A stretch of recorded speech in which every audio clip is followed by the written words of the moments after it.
Welcome to another episode of the Dental Sherpa podcast. Hey everyone, this is Caleb Carter. Thank you for being here with us. We will be sharing crucial insights to navigate your dental practice transition successfully. Gear up, clip in, and let's go.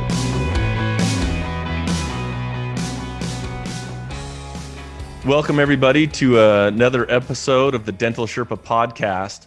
I am stoked for today because we have David Harris with us, the CEO of Prosperident. And the reason I'm so excited is every engagement that I start with, or our company starts with, they always have the questions about embezzlement. And David is the man to talk about that. So David, maybe just introduce yourself to our listeners and maybe give them a little bit of your history. So if they don't know who you are, they will by the time you're done talking here. Sounds good, Caleb. Well, I've been investigating staff stealing from dentists for over 30 years. And I got started completely by accident. I mean, I had no plan. I had no burning desire to deal with dentists for the rest of my life. And it happened when a guy I'd been in high school with called me and said, I think my front desk person's stealing from me and I don't have anybody else to call. And he caught me at the right time. I had quit my job about 2 weeks before, and I was sitting at home trying not to think about the future, and the phone rang and it was him, and it seemed like a great diversion. So I went over to his practice and saw what she was doing. And this was 1989, Caleb. So before practices were computerized, it was the old, it's now called the pegboard system. And it was fairly easy to see what she was doing. I mean, she wasn't overly clever. And I found what's called her cheat book, where she was writing down what she was doing so she could keep track of what's real and what's fiction in the practice. And she left that in the office? It was stuck under one of her drawers in her desk. Oh, wow. When I got there, the doctor pushed me a bunch of ledgers and stuff. And I said, no, we're going to do this a little bit differently. So I started going through her desk and I found the cheat book. And from there, it all kind of unfolded pretty fast. So your very first experience, like they were saying, here, look at the financials, and you pretty much became like an FBI detective. You're like, forget the financials. I'm looking through the desk. I'm finding the stuff, huh? Well, I had a little background, and I this wasn't my first embezzlement investigation. It was my first one in dentistry. And so anyway, I saw what she was doing, and my friend asked me to come back in the next morning when he was going to fire her because he didn't want to face that one by himself. So I did. And he promised to buy me dinner, which I'm still waiting for. Oh, no. But, who remembers stuff like that? Hey, we need to find this guy. David, we got to find this guy because this podcast's going to get out and you're going to get a free dinner. We're going to find him. Wouldn't that be cool? So anyway, I kind of shrugged my shoulders and thought that was interesting, but I didn't really see a career for myself. And everything changed 2 weeks later. And what happened was one of those life coincidences. I was going into my own dentist's office for an appointment. And picture what went through my mind. I was standing in front of his front door and I had my hand on the door and I was about to go in. And I looked through the glass in the door, and sitting at his front desk was the same woman I helped fire at my friend's office 2 weeks before. No way. That isn't quite what I said. Yeah, that's what happened. Are you kidding me? I am not. So I ran to the nearest payphone because cell phones in those days were the size of briefcases. Yeah. And I called and I used a little bit of deception to get past her and talk to the doctor and told him what was going on at his front desk, and he hired me. And that was how I got started. Unreal. That's like it was meant to be. It sounds like that doesn't just happen.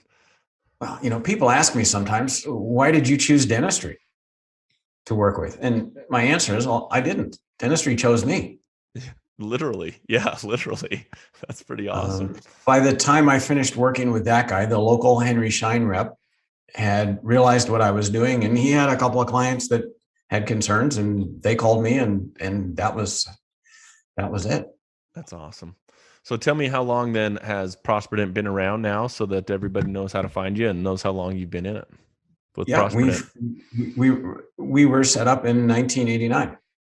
That's the year. August 15th, 1989, if we're being really specific. That's awesome.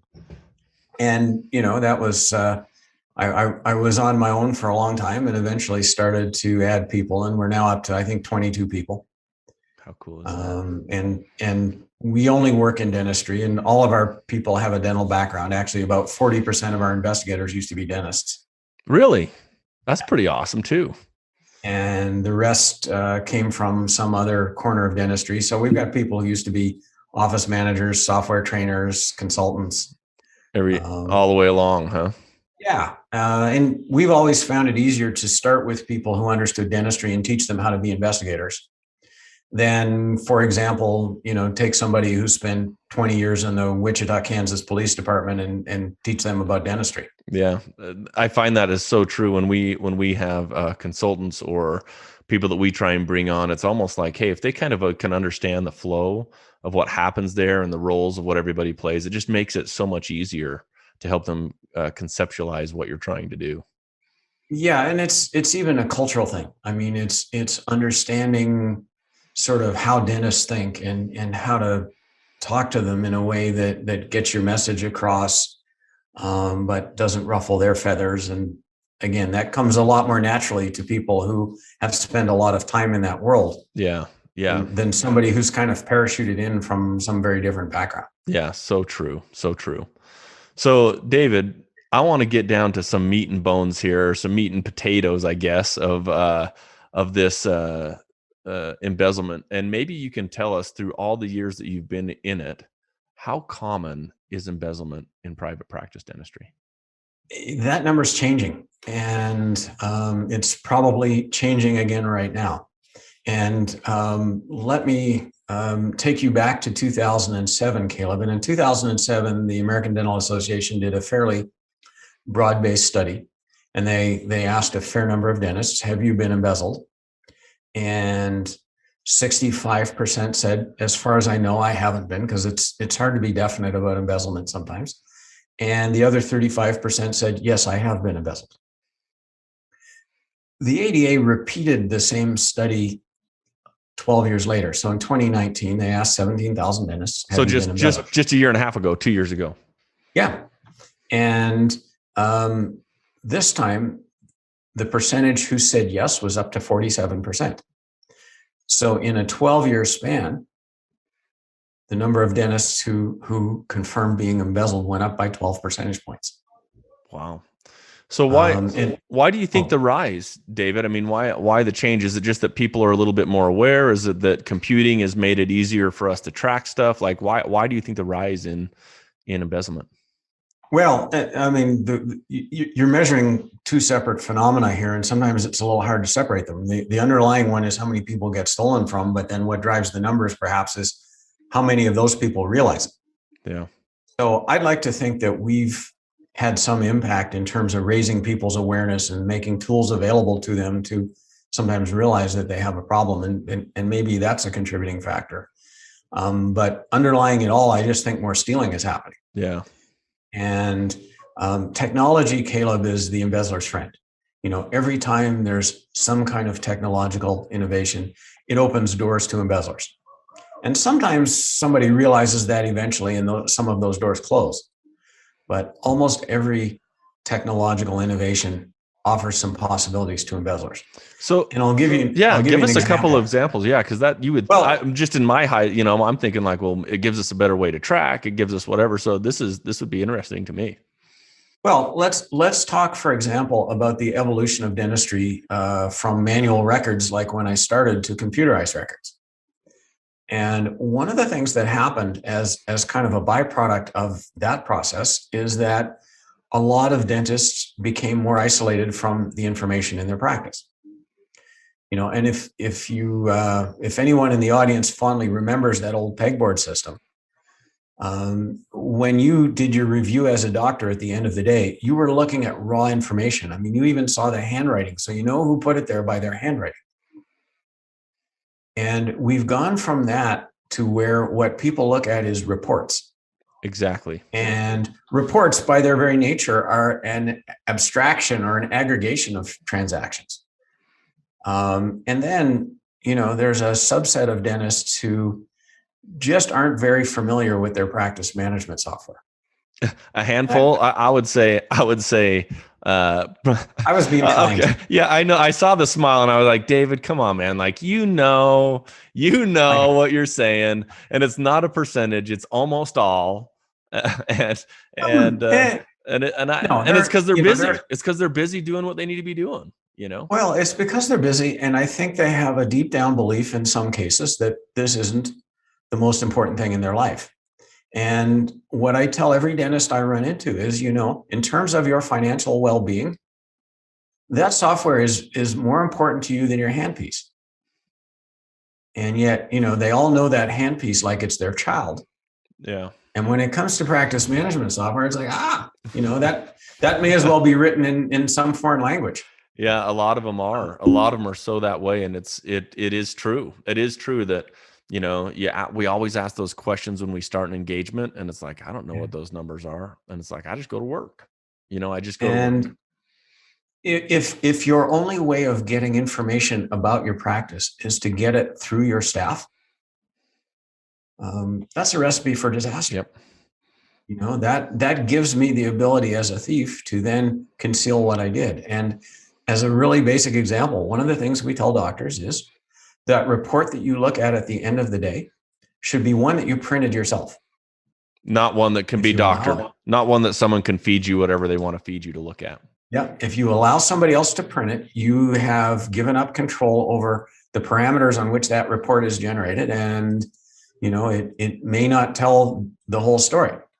If you print it yourself, then you know exactly what you're getting. And of course, the corollary benefit of telling people to do this is it draws them a little bit deeper into their practice management software. And then when you do that, some of them will say, oh, wow, I wonder what other reports I could print, like what information is here. And suddenly they get a little bit engaged in the software, and that's never a bad thing either. Yeah. Yeah. It isn't. It never is a bad thing. So tell me this, right? So you're saying, hey, technology has probably helped a little bit with the embezzlers. So what are the things that a practice owner, like, what are some telltale signs that they need to be concerned about in their practice? If they're like, hey, if you see some of these things, you better start figuring out what's happening. Absolutely. And let's break these things into two categories, because there are financial indicators of embezzlement and there are behavioral ones. Awesome. This is the ledger. This is the ledger versus dig through the desk, right? Yeah, that's it. And if I asked you, knowing as many dentists as you do, which of those you thought would be easier for most dentists to take note of, what would you say? I would probably have to say, for me, it would be the behaviors, just because they know the people, right? They know them, and just a lot of them, like I said, don't pay attention financially as much as they should, because they don't track the in and out as much. You're absolutely right. And when we look at how embezzlement is detected, about 2/3 of it comes to light because of some kind of behavioral anomaly, and about 1/3 because of a financial one. That's powerful. Anybody listening to that, I think that's an important thing to take note of, right? 2/3 don't even come from the financial records. They figure it out or start thinking about it because of other things outside of what the finances say. That's pretty big, David. One of my little irritants in my life is that there are people out there who will insist on telling the world what they know about embezzlement, no matter how little it is. Yeah. Everybody's got an opinion on this, and some of them are a little bit misguided. And there are lots of sort of generalist consultants who, think that doctors tune them out when they talk about accounts receivable. So let me tell you about embezzlement. And sometimes they're just not weighed down by a whole lot of knowledge. Yeah. And one of the mistakes that I think this cohort makes sometimes is they try to focus people on the financial stuff and miss a much bigger and, as you say, more accessible target that's sitting right there. Almost every thief will act like a thief. It's very difficult for embezzlement not to bend your behavior. And what the audience members really need to know is, well, okay, if somebody is stealing from me, what would it look like? Yeah. And let me give you a few concepts there. The first one is this: people want to be alone when they steal. Partly because they don't want to be doing something they shouldn't and have the doctor come, rolling around or poke, whatever. Yeah. poke his or her head, into their workspace and say, "Oh, what are you doing?" And partly because stealing takes concentration, and it's hard to get that kind of concentration when the phone's ringing and, patients are wandering around lost looking for something, and, all of the sort of daily busyness. So most thieves will try to plan their world so that they have some alone time in the practice. And, they'll get there an hour before everybody else in the morning, or they'll stay late, and everybody else will be heading out the door, and, they'll still have their head down working, and they'll just kind of wave goodbye to everybody. Or they'll sort of slip into the office on the weekend sometime to, quote, catch up on their paperwork. And of course, for a lot of doctors who aren't inherently cynical people, and I'm not saying that like it's a bad thing, they mistake this for loyalty. And, I've had several doctors say to me the words, "She would take a bullet for me." To which I say, yeah, only if she could sell it somewhere. David, you didn't even laugh at that great joke. Like, that was a great joke, David. Okay. So tell me this though, David, because here's the truth, right? There's a lot of offices that work different schedules, right? Whether that's 7 to 3, whether that's 3 days a week, 4 days the next, whether that's 5 on, 5 off. There's a lot of different schedules out there, and the fact of the matter is that there's a lot of phone calls and things that come in when people aren't in the office, and especially people that are taking extended time off, right? People that are working 4 days straight, 3 days off. It's not uncommon and a pretty normal practice to have someone in there to get the phones, to take phone calls, right? To schedule those patients that are calling. So in a lot of cases, you can't avoid that, right? Well, you can't. What you should be aware of, though, is people who seek, people who contrive to get alone time. Got you. And, I totally understand, Caleb, the practice that's open 4 days a week. Friday is an admin day for the doctor. So, they want a staff member in there to answer the phone. The question I'll ask, though, is, should that be the office manager? Or should it be somebody who's, first of all, paid less? And secondly, would have less opportunity to steal. If the office manager insists that he or she is the person who must be in on that day, now I'm starting to wonder. Yeah. And the person who, unobtrusively goes into the office on Saturdays isn't really there to answer the phone because the world really expects the practice to be closed. And there's an answering machine with a phone number typically. I mean, there's a pathway for people who call on Saturday and had a crown fall out in their hand. So I don't accept that typically as the problem. The other question is, a lot of times if people are doing this, they won't put in their hours. So if I'm in Saturday for 3 hours and I'm doing something nefarious, I'm not gonna check in, huh? I'm not gonna clock in. Well, and I probably don't want to flag to the doctor that I was in on Saturday for 3 hours. And this is not because their greed has limits. It doesn't. It's simply because they think that if they put in those hours, it's going to draw attention to something that they'd rather not highlight. Yeah. So one of the signs that you say is, hey, look for these people that are always trying to find avenues or volunteer for ways to be in the practice by themselves. Well, and volunteering is one way to draw your attention to it. The other tool that's available to most of your audience is a really simple one. I'm pretty sure that most of your practices have an alarm system because HIPAA more or less mandates that. Right. If you do, the alarm company logs every time somebody arms or disarms your burglar alarm. So one of the things you can ask your alarm company to do is, on a monthly basis, can you send me the access log? And they'll just send the doctor by email a PDF file, and it will show when people arm and disarm the alarm. And one of the things that lets you do is take a look, and it doesn't take a lot of time. Right. And see if somebody's coming in at weird times. And that could be a good indicator. that is a pretty strong indicator in most cases, especially if it's regular. I mean, I can understand, I've done it myself. You go home from work and you forget your iPad at work, and you come back and I get that, but you're in and out in 2 minutes. Somebody who comes in on Saturday is there for 3 hours and then leaves and didn't put in for pay for that time. I'm starting to get a little concerned. Yeah, it's a little fishy, right? Smells to high heaven. There are lots of other behavioral characteristics as well, and I'll mention one that we encounter over and over and over, and that's territoriality. So people who are stealing tend to get pretty possessive about their duties, first of all, because if their job duties get redistributed, it may be that the opportunity they're taking advantage of now just disappears on them. So they don't want to, they can be run off their feet, and they don't want to offload anything they're doing to somebody else. They certainly don't want to cross-train anybody in any part of their job, because that is kind of the entry point to redistribution. I mean, if somebody else already knows how to call overdue accounts, then it's very easy for the doctor to say to the office manager, well, Sarah, I know you just don't have time to get to this. I'm going to give it to Kathy over there. Yeah.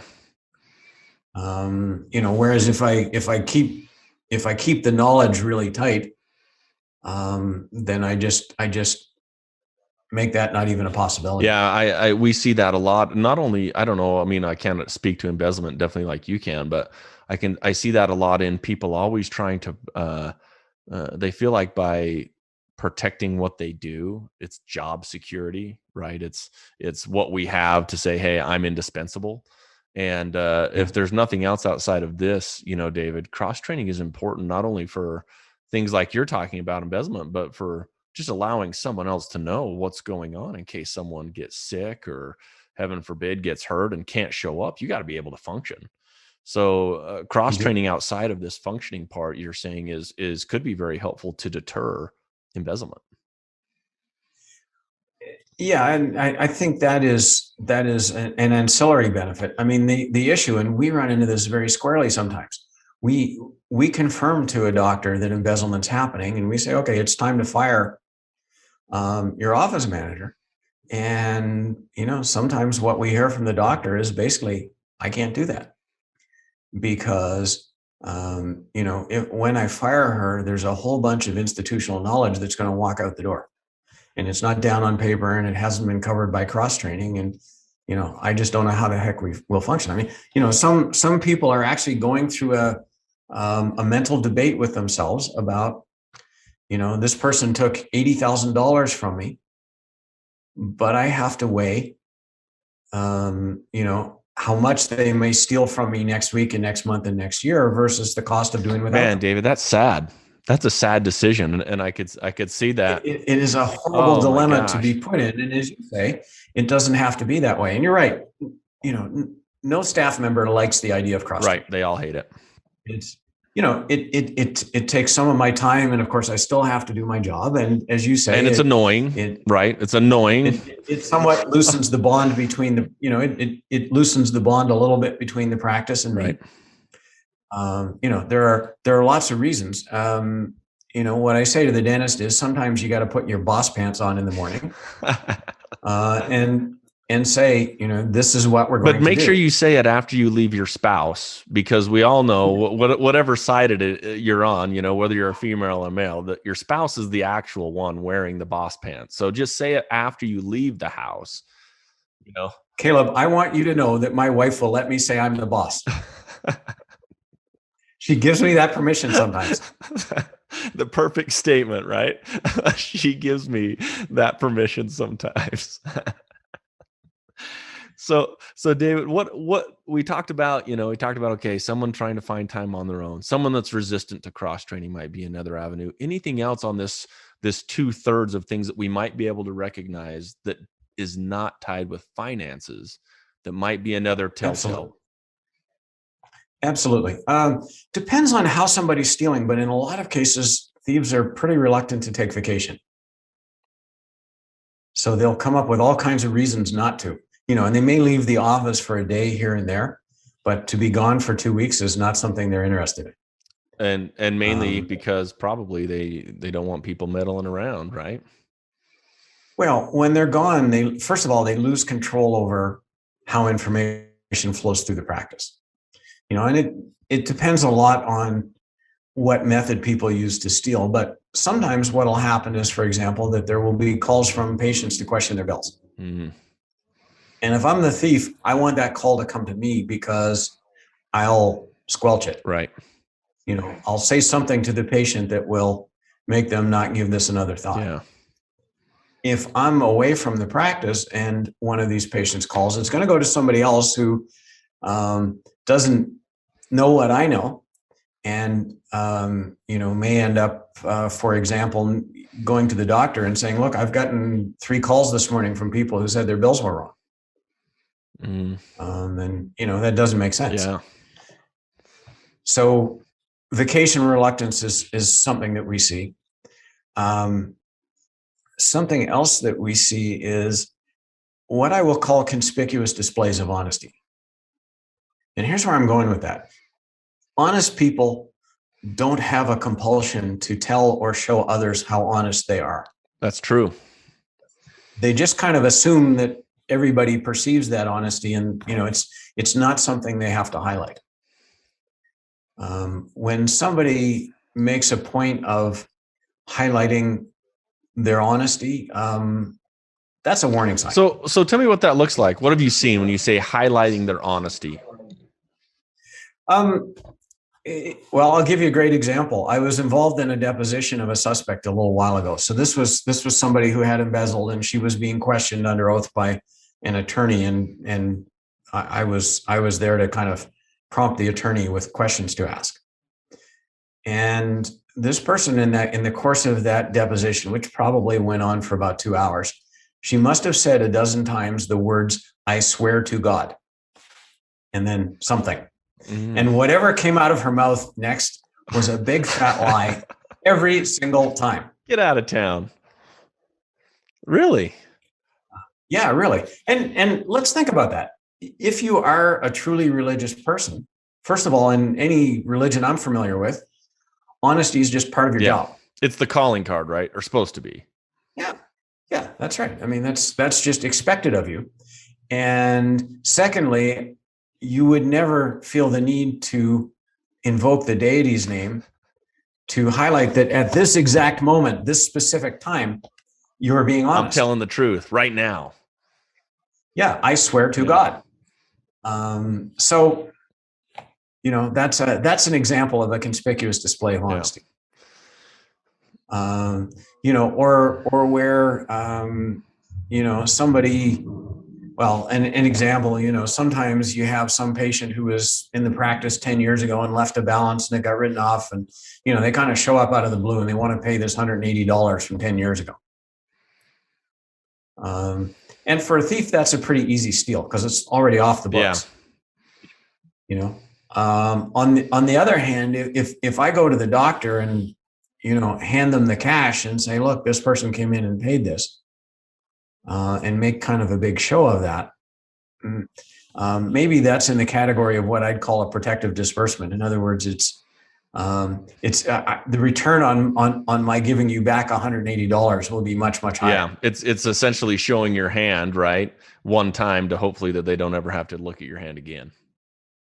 Exactly. Yeah, talking about poker, that's it, right? Sometimes you got to bluff, and sometimes you got to show them that you got nothing, just so they never know. Yeah. So anything else? So those are 3 things that I thought were really cool, right? So people always try. Yeah. Is there anything else that is like, okay, you know nothing about your finances, but typically if someone's embezzling, they might meet this criteria? Yeah, there are really a lot of other things. Let me pull out one more for you. If I am stealing, one thing that may give me away is that my thought process is just a little bit different than everybody else's. And Caleb, let's say you and I are walking down the street together and we see somebody's wallet fall out of their pants 100 feet in front of us. most people, without giving it a whole lot of thought, are just going to, bend down, pick up the wallet, walk a little faster, catch the person and say, here, you drop this. And the thief may end up doing that too, but they get there via a little different process than you and I do. Their first question is, well, I wonder, did anybody else see that wallet fall? And their second question is, I wonder how much money's in it. And based on their answers to those two questions, like I say, their final action may be a little bit different than anybody else. But they got there via a different route. A lot of times, the patients of the practice will see this person as kind of the fixer, the one who can get insurance companies to cover what nobody else can seem to, for example. Because if their ethical threshold is already low, that will apply in other corners of their life outside of the dental practice. So, they will see absolutely nothing wrong with, playing games with insurance or, doing some stuff in their personal life. Like, it could be shoplifting. It could be, like I say, putting the wallet in your pocket that fell out of somebody else's pocket and you think nobody saw it but you. So the other thing that I got a question for, and this was brought up to me one time in talking to just a normal CPA, and we were just talking back and forth in private about, how often he sees embezzlement. But he says, sometimes there's some other telltale signs that it seems like these people are always almost in need of something, if that makes sense. Their life, sometimes their personal life is maybe might seem a little bit chaotic in a way, right? With embezzlement. Yeah. Is that something that you see? We do. And I've said more or less the same thing. A lot of these people have this kind of very transient existence where, they are renters as opposed to owners of homes, and they'll move every year or two, and they may end up moving jobs a lot. And, they will lease their cars as opposed to buy them. There's just this little bit of transience. A lot of them will have, I was looking at one the other day who had 4 bankruptcies between 2007 and now. Crazy. Yeah, crazy. So, obviously somebody who has figured out that they can live a better lifestyle if they just periodically run away from their debts. Yeah.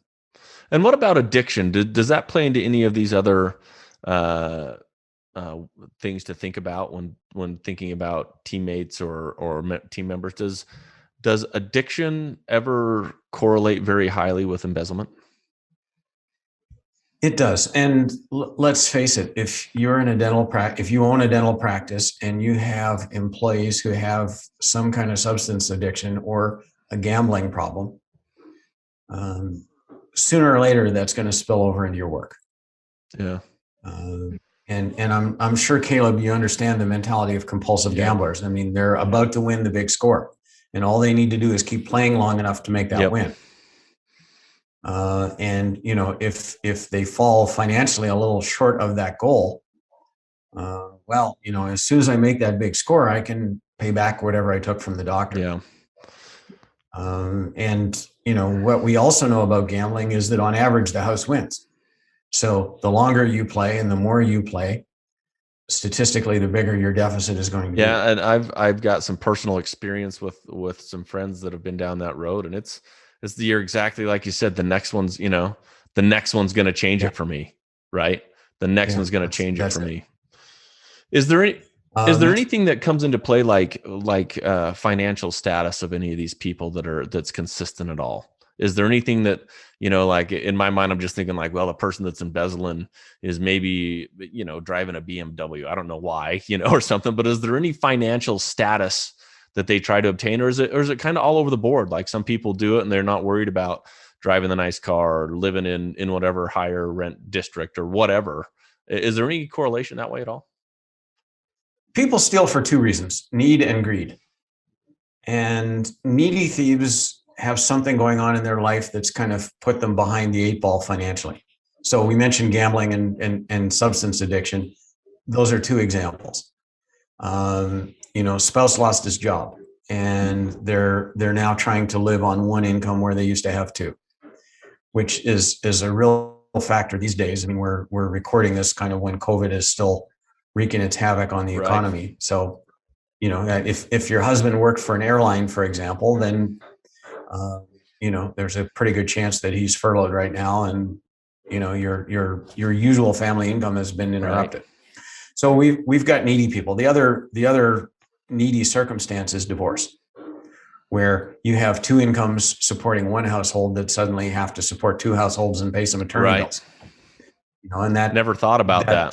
That's a good valid point. That stretches any family's finances. So you've got needy thieves, and then you've got greedy thieves.